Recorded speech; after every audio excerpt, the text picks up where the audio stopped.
Good evening. Welcome to On Another Level Book Club, where we're getting up close and personal with author Tracy Walker, author of This Is My Song. Welcome, Miss Walker, and thank you for joining us on this evening. Thank you so much for having me. I'm excited to be here. We are definitely excited to have you as well. So, tell us a little bit about yourself. Let's see about me. I am a mom of two, a homebody, extremely shy, believe it or not. A lot of people don't believe that, but it's true. I come from a family of singers, and here recently, a family of authors. Yes. Our family is on the move, doing lots of great new things. But about me, I'm in school. I am studying English literature and psychology. So my goal is to finish my master's in forensic psychology.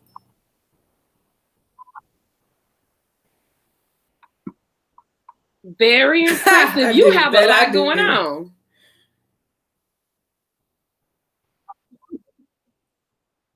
So let's talk about your manuscript, okay? Tell us, how did the concept of this book come to be? Well, believe it or not, my very best friend told me when I was a young girl, we were both young, that I should write a book about my life. That says a lot. The fact that I was very young when it was suggested to me. But I wrote it because I wanted to help others.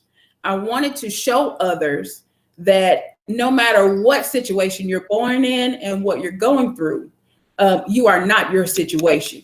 You can make it out.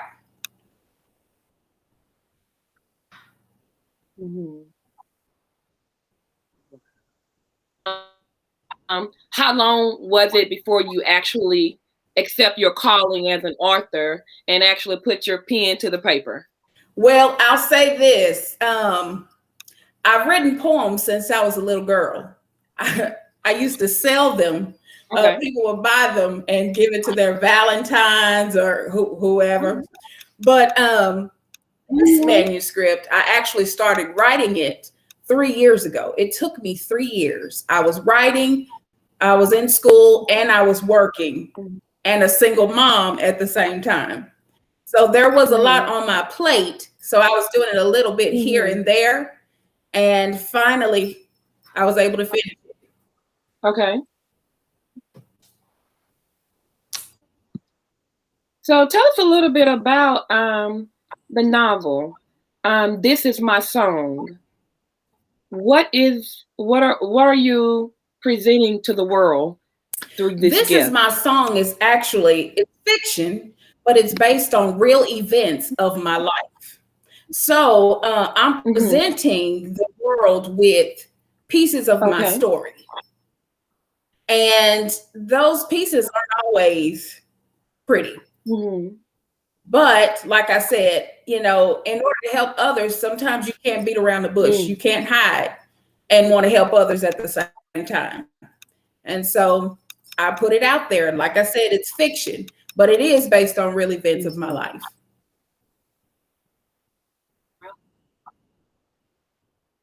Writing poetry.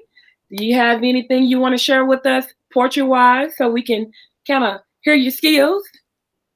I will start with the front of the book has a poem in it, and I will read that to you. Okay. I have others, but this is the one I have right here in front of me. This is no ordinary song. This is a story of a tale gone wrong. A song of a bird longing for the clear blue sky. A song of a bird praying to die. A song of weeping in the dark of night. A song of hope in the dawn's early light. A song of determination to fight one more day. A song of strength, come what may. A song that was written in blood, sweat, and tears that will ring in your heart throughout the years. a song of laughter, hope, and love, a song of grace and mercy, a gift from above. This is my song.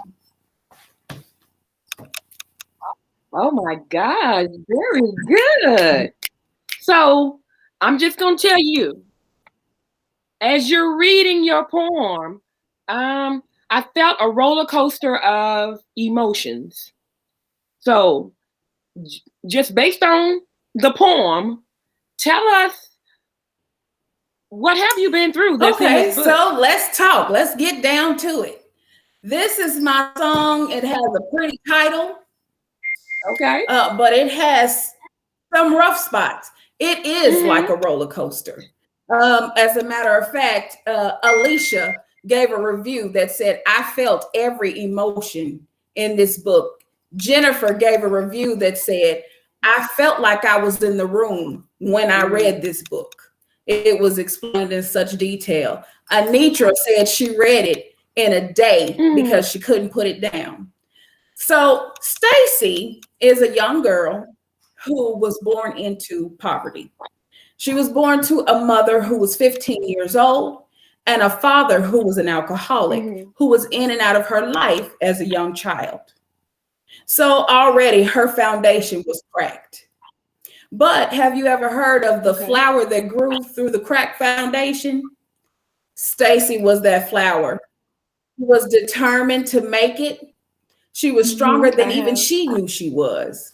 In this story, Stacy deals with all kinds of abuse throughout the family. There's physical abuse, emotional abuse, sexual abuse. There is also even psychological abuse. And these are things that's happening all around her, not only with her, but with other members of her family. And with all of this going on, like I said, she's 6 years old. And so, you know, a child, they don't know if they're in a dysfunctional world. All they know is that world. And so that's how Stacy was. She learned how to survive and how to adapt to her surroundings. So let me just say, even though she adapted to her surroundings, so through all, she didn't let it hold her down. She was determined to rise above, is what it was.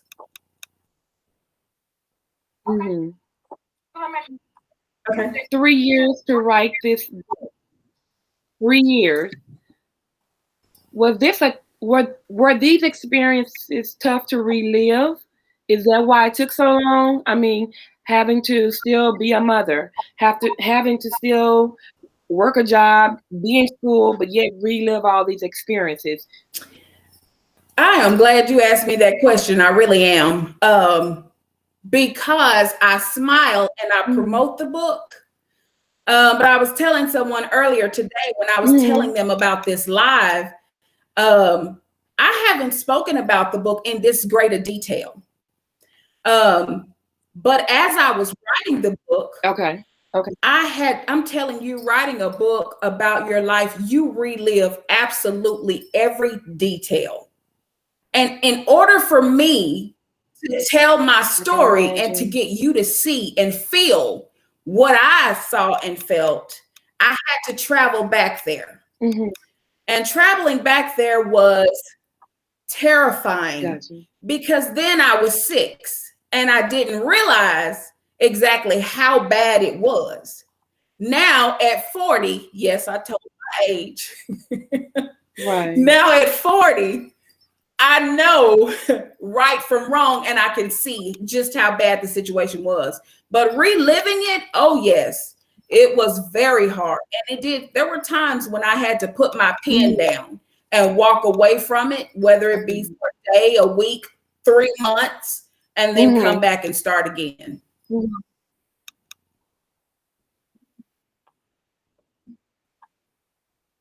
Interesting. So did you find that relationships as a child relationship between your parents, your friends, everything you go through, did those previous relationship as a child affect your relationship as an adult?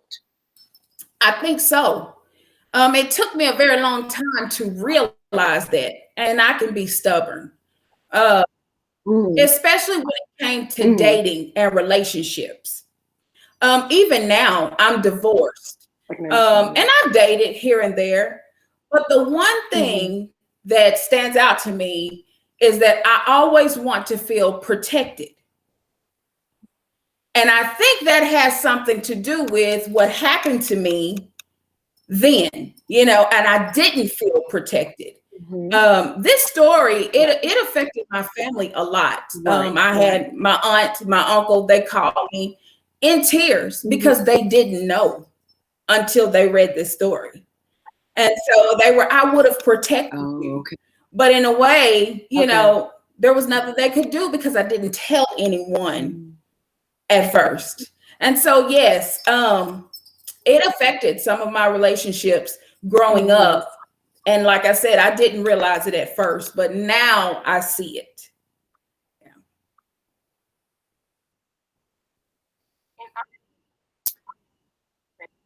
And understanding the family dynamics, and that was my next question. What type of response did you get from your family members when this came out? Now knowing that some of them was unaware of the situation before reading the book, did it cause any stress in the family Let's dynamic? just say it did. Um, I have been blessed. I have truly been blessed. Okay. Let me say, I have the support of my entire family, including my mother. And in this book, my mother, I think she took the hardest Mm-hmm. blow of all. And it was hard to write it. To tell my truth didn't always paint her in a pretty light. Mm-hmm. But my mom has been my Right. champion. She couldn't read it at first. Mm-hmm. And then some of my family members, as they started reading it, they read so far Mm-hmm. and then they put it down and called me and said, I can't read it. I can't read it. Just because we're so close. But you have to Mm-hmm. understand when reading this book, and my mom, let me say, she has a story of her own that we're working on, but it's a generational thing. And like I said, my mother had me when she was 15. She knew absolutely nothing Right. about putting a child before herself. Mm-hmm. And then on top of that, she was dealing with issues of wanting to be loved. And Exactly. so, like I said, it was a process for Mm-hmm. her. It was a process for me. She's a totally different person today. She is who she is, and it's made her Right. stronger, just as what happened to me made me stronger. But like I said, Mm-hmm. nobody really knew the whole story. She didn't even know the whole story. So yes, it caused some tension. But my Right. family, like I said, I'm Right. so blessed. They're so Mm-hmm. supportive. They've Mm-hmm. been pushing the book, sharing it, selling it. So we're good now. Well, one thing that we know, even as people of color and just families in general, a lot of times there's those dark secrets that we sweep under the rug. So one thing that you did was you start the dialogue, you start the conversation about what happened, and as you stated, it's generational. You break that curse when we start bringing things out in the open. I think everybody has something that has went on in their family, and I say all the time, as we know better, we do better. you know? So not only did you set yourself free, you're setting your family members free. Your kids are free now. I bet you they're more free to talk and discuss these type of issues with you than you were with your own That's very family. true. Very true. My goal, I was determined Mm-hmm. to provide a life for my girls. I have two girls. Mm-hmm. I was determined to provide a life for them where they could feel Mm-hmm. free to come to me and talk to me about anything. Sometimes I may hold on a little tight because I'm trying to make sure that history does not repeat itself. Right. So I'm careful. I'm careful about who I bring around them. and that has affected me. But also, I'm determined that that generational curse stops with me.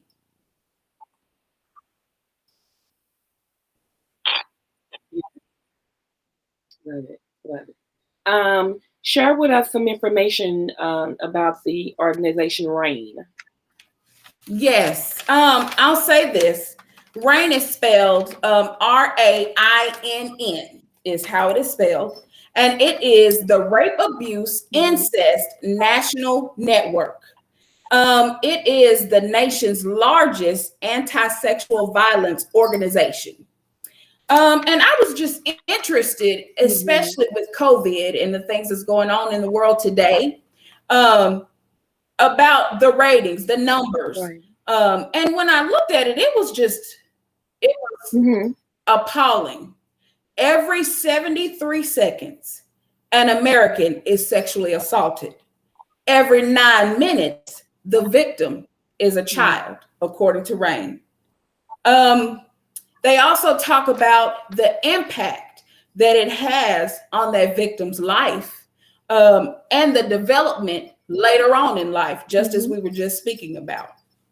I would say there's a lot of good information on this website, and the website is National Sexual Assault Hotline. I'm gonna give you the number first. It's 1-800-656-4673, and it's www.rainn.org. And anybody can contact me, and I'll be happy to share that information with them. But it gives tips on how to recognize signs of abuse. It also gives tips on what to do if you suspect that someone is being molested, raped, abused in any way. There are lots of great tips there. And I would advise anyone, just familiarize yourself with it just so that you know what to look for.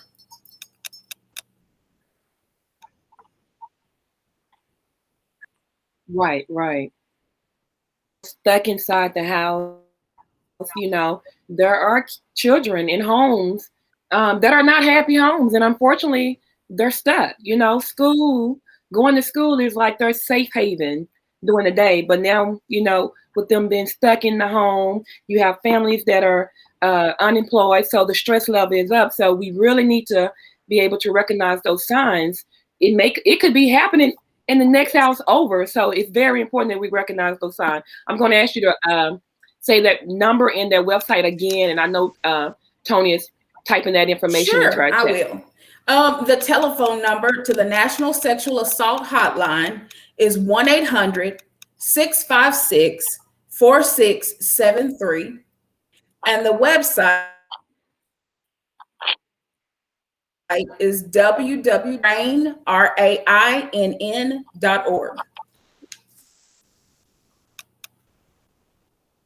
Okay.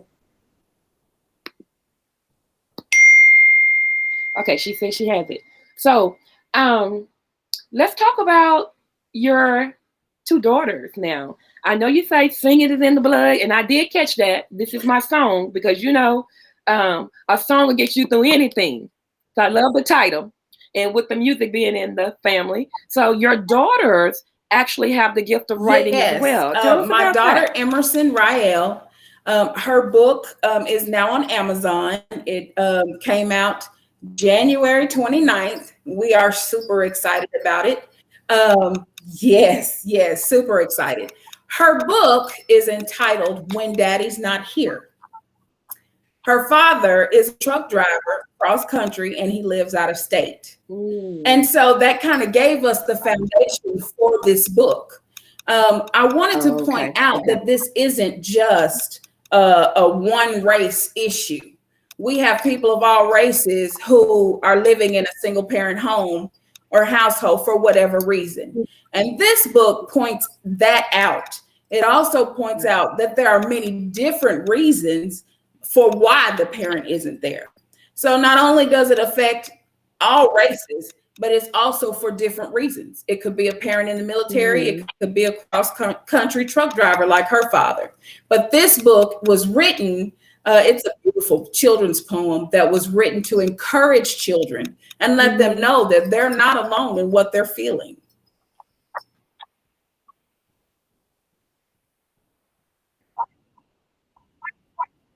Daughter who have just written and released this book in January.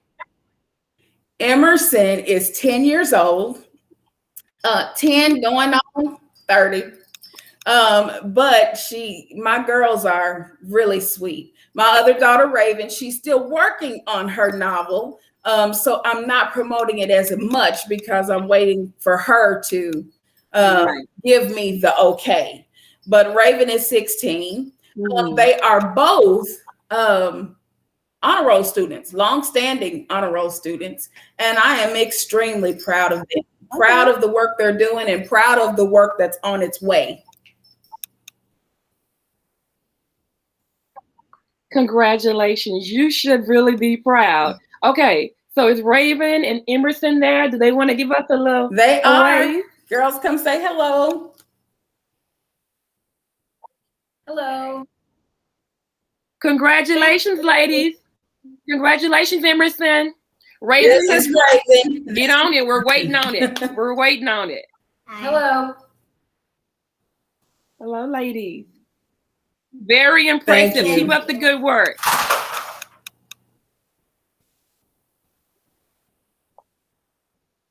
So, Miss Walker, we have people watching us in the audience, the viewing audience. There may be someone out there that have went through issues as a child and have not faced that demon. There may be someone going through something now that's watching us. What are some words of encouragement and advice you can give to our viewing audience? I will say this, and I know that sometimes we hear the same thing over and over, and it's easier said than done. But I remember feeling like I was alone.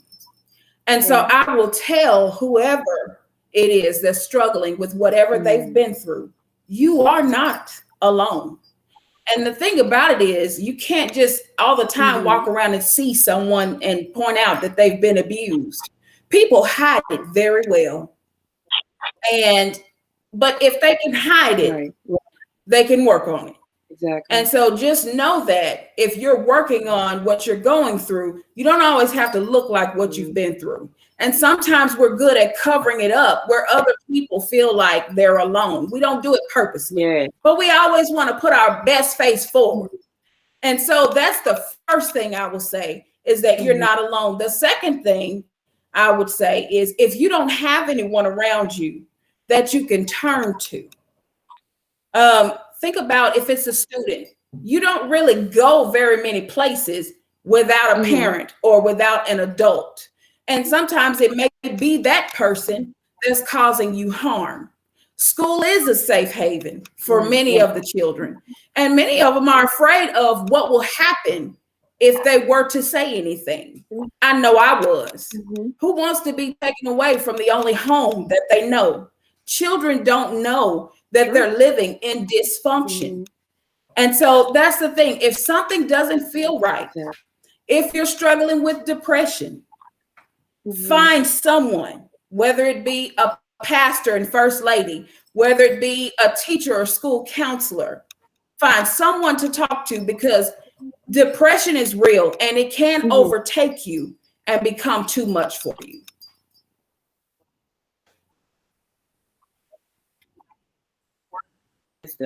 Okay.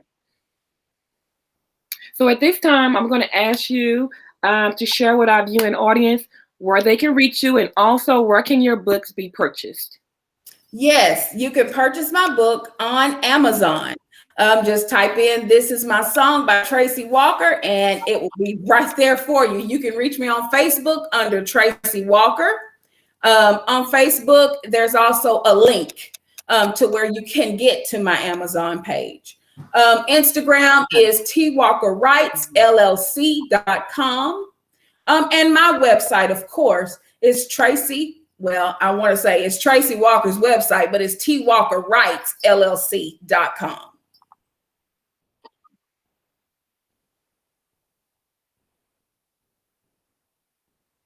Now, do you have anything else in the works?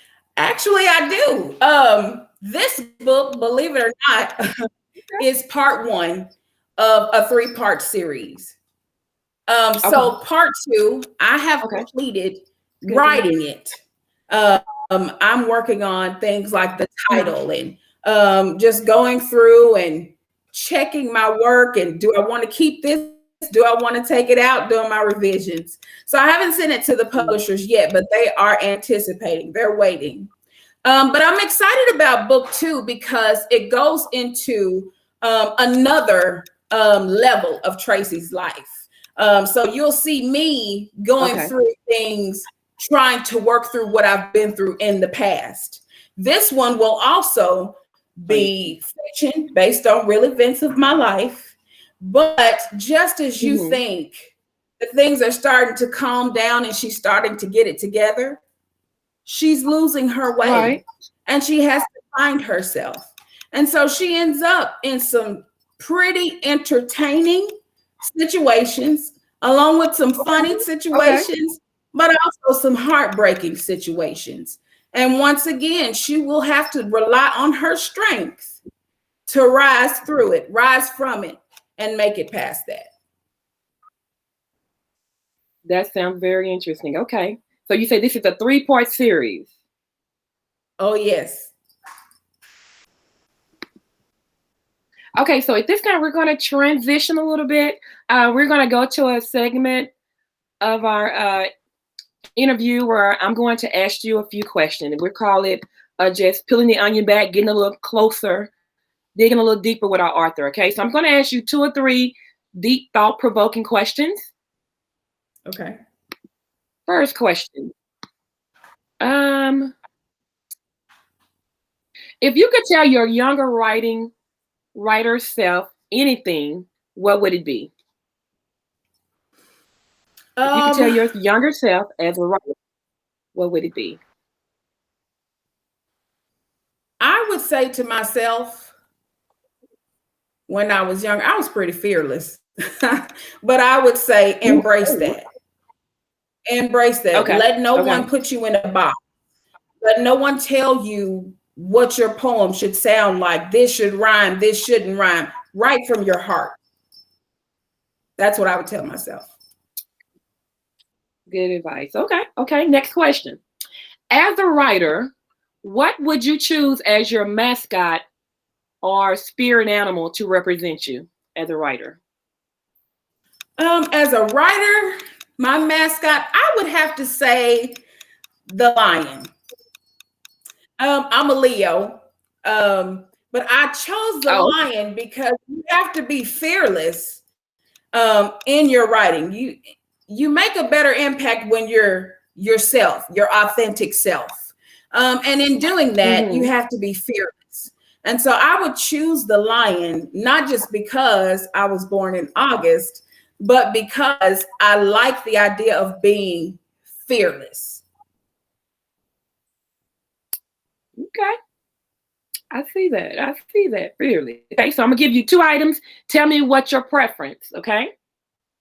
Going out on a date, museum or movie theater? Museum. I would fall asleep in the movie theater. I have before on a date. That's me. I cannot. I don't know why, but it's something about a movie theater. I can't keep my eyes open. Chipotle or Taco Bell? Chipotle or Taco Bell? I haven't had Chipotle. Believe it or not, I haven't had Chipotle. So I would have to say Taco Bell. Okay, you got to give Chipotle a try. The bowls are delicious. And then lastly, Zumba or yoga? Is it Zumba or yoga? I would say Zumba. I love to dance, but I'm hearing about the benefits of yoga and stretching. So I would probably mix it up, but I'd probably have more fun in Zumba. Of course, I agree. Okay, so at this time, we're going to go to a portion of our interview where we're chopping it up with the viewers. We're going to ask Miss Toni Duncan to join us. She is our voice of reason, and she will entertain questions from our viewing audience. Hello. We do have some questions in the queue. Okay. Our first question is from Sheila Sterling. Was there a certain event that made you finally decide to write this story? Not necessarily an event. Being a mother made me think about young girls and what they go through. Like I said, my daughter's 16, and it took me 3 years to complete the book. And so I knew what I was going through at that age, and I wanted to be transparent. Granted, I stayed within her age limit. I didn't tell her too much, but I wanted her to know that I've been through some real things as well. And so that made me want to tell my story. Awesome, awesome. Okay. We have another question from Carrie Lawrence. Do you have any future projects in the works or any other books already available? I know you may have answered that, but can you reiterate that for us? I will, sure. I am working on and wrapping up book 2. I've actually even started on book 3 of the Songbird series. With my daughter Emerson, we are talking about and discussing new ideas for children's books. And with my daughter Raven, who's 16, we have talked about teen books, some of the things that teenagers go through and that they're dealing with, bullying and self-image and self-worth. We're working on those manuscripts. So yes, T. Walker Writes LLC has a lot coming your way. Awesome, awesome, awesome. Okay, we have another question here. Just a moment. I'm sorry. The question is, did your daughters read your book? Was it difficult to discuss the book with them? I say this. I found a spot in my book that wasn't too graphic that they could read. Do they know what happened to me? Yes, they know the surface of what happened to me. Going and digging deeper, no, they do not.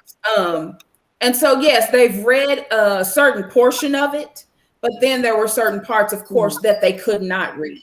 I did talk to them about what I had been through, but I talked to them on a level that they could understand and kept it to where it was still PG. Makes sense. Makes sense. Yeah. Another question from Latice Phillips says, if it's based on real life, why pick fiction? Well, let's say this. You want to protect as many people as you can. This story is graphic and it's hard for even me. Yeah. And even though I told a lot of the story, I did try to be considerate for some of the people that it involved. Also, there are legal boundaries that you want to stay in when it comes to respecting others. Now, this is my song. This is my story, and it is from my perspective. Yeah. One thing that I did know in the book is that the way I saw things at 6 years old may not have been the way that the grown-ups in the story actually perceived it. And so that's why it's fiction based on real events. That is a great answer. And I think that people have to understand that when you're telling your story, like you said, it is based upon your perception, your perspective. Okay. And not saying that it's not true, but it may not be the way someone else saw it. And then there are the legalities of it as well. So I think your answer was really great. Do we have any other questions from our audience? That's all that I had in the queue. And at this time,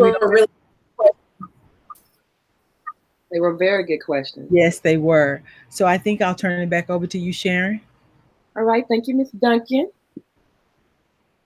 So I'm impressed because one of the things that I see that you're instilling in your daughters is just the need to know that they have a purpose, regardless of what you go through, whatever experience you go through. There is something to be learned from the experience, and there's someone out there that can learn from your experience. So I do want to commend you on that and the great work that your family is doing as a whole. Thank you. I appreciate that. Okay, so again, share with our viewing order one more time, where you can be reached and also where your books can be purchased. Yes, I can be reached on Facebook under Tracy Walker, Instagram T Walker Writes LLC. My website is twalkerwritesllc.com. You can purchase my book on Amazon. And let me just give a shout out to my publishing company, Book Logics. The team there, they are absolutely wonderful. They're based out in Atlanta. You can also go to their website and purchase my book in their store as well. Awesome, awesome. So I'm looking forward to reading the series. I'm looking forward to reading your daughter's book. And I think it's exciting that you guys are getting together writing books based on their age frame that children in their age range can enjoy. So again, congratulations. It has been great speaking with you on tonight. One thing I always ask the authors every week is to share one thing. We may have some people in the audience that are interested in becoming writers, may be hesitant, afraid to take that step. What are some words of advice you can give them as an author in this process, in this journey? I'm so happy to answer that question. I have actually had people come to me with that question. So I'm very excited to have this platform to share with others. I believe in helping people.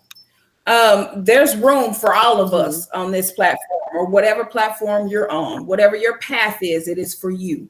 I will say this to anyone who is interested in writing or starting a business or whatever it may be that you're interested in. Go for it. I had to stop and pick up a pen and just start writing. I didn't have it mapped out in my head.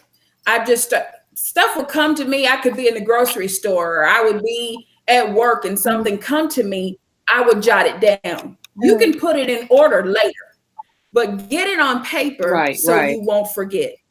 Just pick up the pen, one foot in front of the other, and it's just important to just start.